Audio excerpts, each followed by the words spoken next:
تو سیدنا عبداللہ ابن مسعود رضی اللہ تعالیٰ عنہ نے نماز پڑھ کے دکھائی، آپ نے نماز پڑھی اور سوائے نماز کے شروع میں اول مرتبہ رفع الیدین کے کرنے کے باقی کسی مقام پہ رفع الیدین کی نماز. دوسری روایت ہے کہ میں تمہیں ایسے نماز پڑھ کے نہ بتاؤں جیسے نبی نے پڑھی ہے، تو آپ نے صرف تکبیر تحریمہ والا رفع الیدین کیا، اس کے علاوہ رفع الیدین نہیں کیا. تو یہ حنفیہ کی دلیل ہے. یہ جو حدیث حضرت عبداللہ بن مسعود رضی اللہ عنہ کی طرف منسوب کی گئی ہے کہ انہوں نے نماز پڑھی اور اس سے تکبیر اولیٰ پہلی مرتبہ ہاتھ اٹھائے، یہ تو ان سے ثابت ہی نہیں ہے، ان کی طرف منسوب کی گئی ہے. امام ترمذی جو خود یہ حدیث لے کر آئے ہیں ایگزیکٹلی اس سے ایک حدیث پیچھے 256 نمبر میں حضرت عبداللہ بن مبارک کا قول نقل کرتے ہیں.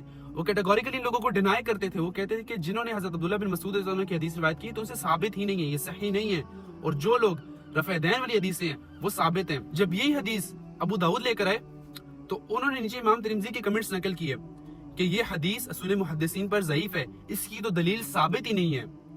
اور جب مشکات والوں نے اسی حدیث کو پرنٹ کیا تو ایگزیکٹلی انہوں نے بھی یہی کمنٹس نقل کیے ترمذی کے، نسائی کے، ابو داؤد کے کہ یہ حدیث تو ضعیف ہے.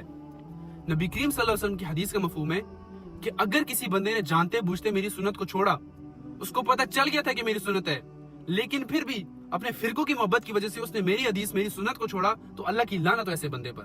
شیطان لفظ جو ہے اس کے روٹ لیٹرز دو ہیں، شیطانہ شاد کہ اللہ کی رحمت سے دور ہوا جس پر اللہ کی لعنت کی گئی ہے، اور دوسرا کہ حسد کرنے والا.